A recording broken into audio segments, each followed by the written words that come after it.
Video শুধু দেখলেই হইব, না লাইক করতে হইব, কমেন্ট করতে হইব, বন্ধুদের সাথে শেয়ার করতে হইব, সাবস্ক্রাইব করতে হইব, চ্যানেল ফলো করতে হইব। যদি এইগুলা তোমরা না করো তাহলে ভাববো যে আমার পড়া তোমাদের ভালো লাগে না বা আমার পড়া তোমরা বুঝতে পারো না বা আমি ভিডিও করে উৎসাহ হারাই ফেলবো। আর যদি তোমরা এগুলা করো তাহলে ভাববো যে আমার পড়া তোমরা বুঝতে পারো, আমি পড়া এটা তোমরা চাও এবং আমি আরো বেশি বেশি ভিডিও করার উৎসাহ পাবো।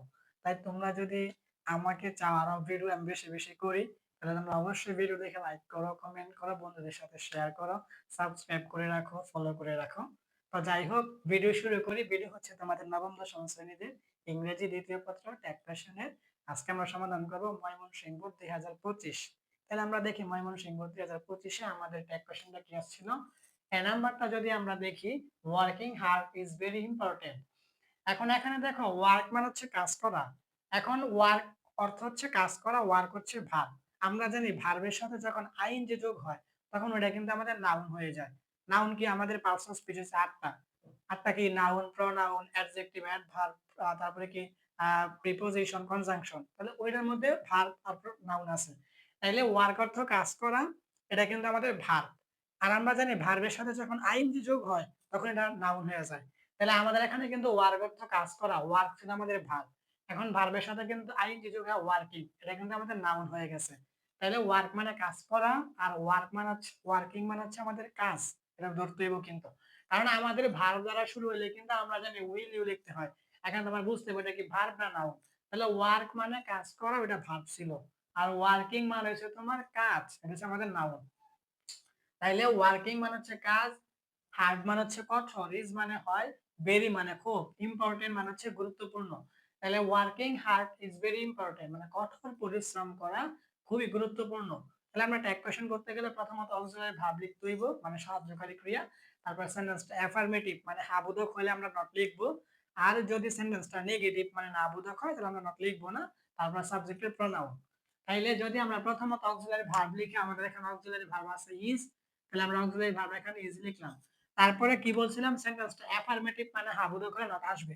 এখানে দেখো আমরা কিন্তু দেখতেছি সেন্টেন্সটা অ্যাফার্মেটিভ মানে হ্যাঁ বোধক, তাহলে আমাদের নট লিখতে হইব। নট লেখার নিয়ম কি? এখানে একটা এন দিবা, ওর উপরে অ্যাপোস্ট্রফি কমা, পরে হচ্ছে টি, এটা হচ্ছে আমাদের ইজেন্ট।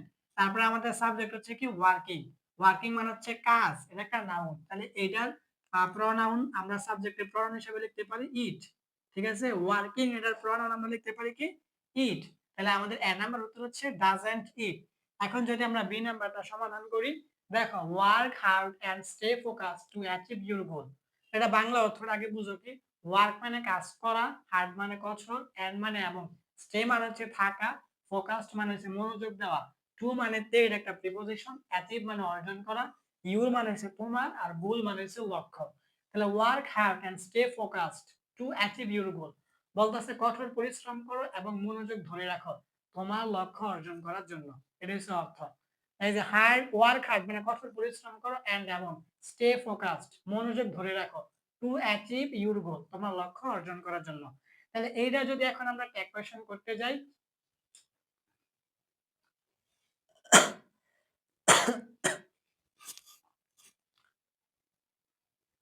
তাহলে এইটা যদি এখন আমরা ট্যাগ কোয়েশ্চন করতে যাই, আমাদের কিন্তু ডাইরেক্ট লিখতে হবে উইল ইউ। দেখো আমরা ডাইরেক্ট লিখে দেবো এখানে উইল ইউ।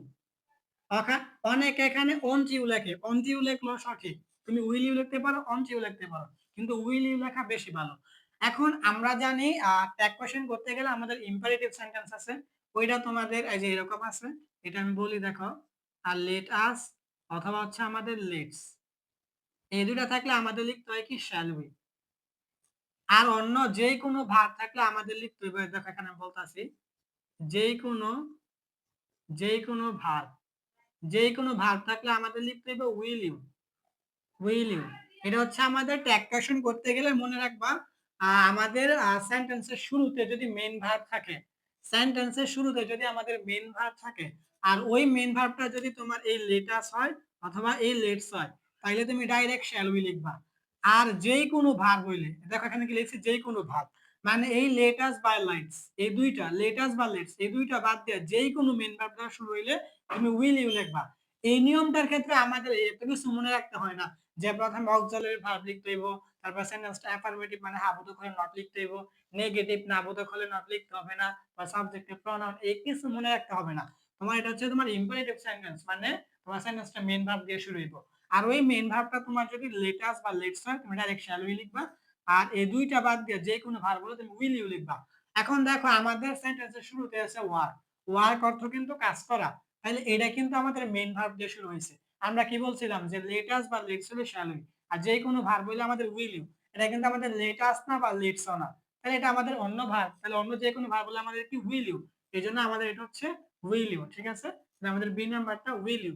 এখন যদি আমরা সি নাম্বারটা সমাধান করি, দেখো hard work can lead to success if you stay determined. তাহলে হার্ড মানে হচ্ছে কঠোর, ওয়ার্ক মানে হচ্ছে কাজ করা বা পরিশ্রম করা, ক্যান মানে পারা, লিড মানে নেতৃত্ব দেওয়া, টু মানে এটা প্রিপোজিশন, সাকসেস মানে হচ্ছে সফলতা, ইফ মানে যদি, ইউ মানে তুমি, স্টে মানে থাকা বা থাকো, ডিটারমাইন্ড এই ডিটারমাইন্ড মানে কি তোমার মনের ভিতরে সংকল্প থাকা, অটল থাকা, সংকল্পবদ্ধ থাকা এইটা। তাহলে বলতেছে hard work can lead to success, বলতেছে কঠোর পরিশ্রম তোমাকে নিয়ে যেতে পারে সফলতার কাছে। ইফ ইউ স্টে ডিটারমাইন্ড, যদি তুমি দৃঢ় সংকল্প থাকো বা যদি তুমি অটল থাকো, এর হচ্ছে অর্থ।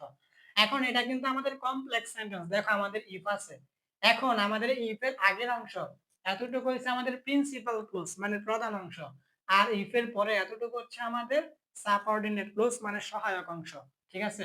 আর আমাদের ট্যাগ কোশ্চেন করতে হয় প্রিন্সিপাল ক্লোজ মানে প্রধান অংশে। তাহলে আমাদের ট্যাগ কোশ্চেন করতে হবে যে এইটা আগের অংশ প্রিন্সিপাল মানে প্রধান অংশেরটা, প্রিন্সিপাল ক্লোজ মানে প্রধান অংশ। তাহলে প্রথমত আমরা কি করবো, অক্সিলারি ভার্ব আমাদের এখানে আছে ক্যান, তাহলে আমরা ক্যান লিখি, এই যে আমাদের অক্সিলারি ভার্ব হইছে ক্যান।